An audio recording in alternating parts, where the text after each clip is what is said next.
धमाकेदार गीत हम लोग लेके हाजिर हैं आप लोग के बीच में। सुनिए और आनंद लीजिए गीत का, और प्यारा प्यारा सा कमेंट करके बताइएगा गीत आप बहुत प्यारा लाचारी गीत है। लाचारी यानी नटका, नकटा, चाहे नकटा का चाहे नकटी।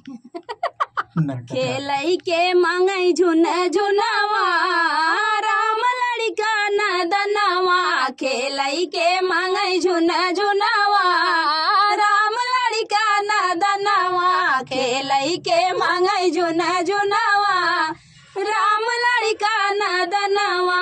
जब राम भइले 5 बरिस के, जब राम भइले 5 बरिस के।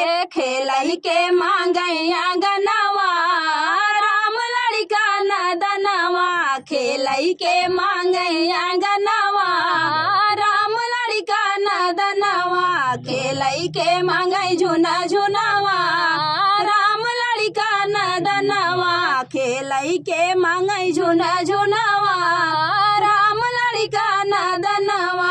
जब राम भइले 7 बरस के, जब राम भइले 7 बरस के। झूलई के मांगे झूलनवा, राम लड़का नदनवा। झूलई के मांगे झूलनवा, राम लड़का नदनवा। खेलई के मांगई झुना झुनावा, राम लड़का नदनवा। खेलई के मांगई झुना झुनावा, राम लड़का नदनवा। जब राम भइले 12 बरिस के, जब राम भइले 12 बरिस के। चली गईले गुरु के अंगनवा, राम लड़का नदनवा। चली गईले गुरु के अंगनवा, राम लड़का नदनवा। खेलई के मांगई झुना झुनावा, राम लड़का नदनवा। खेलई के मांगई झुना झुनावा,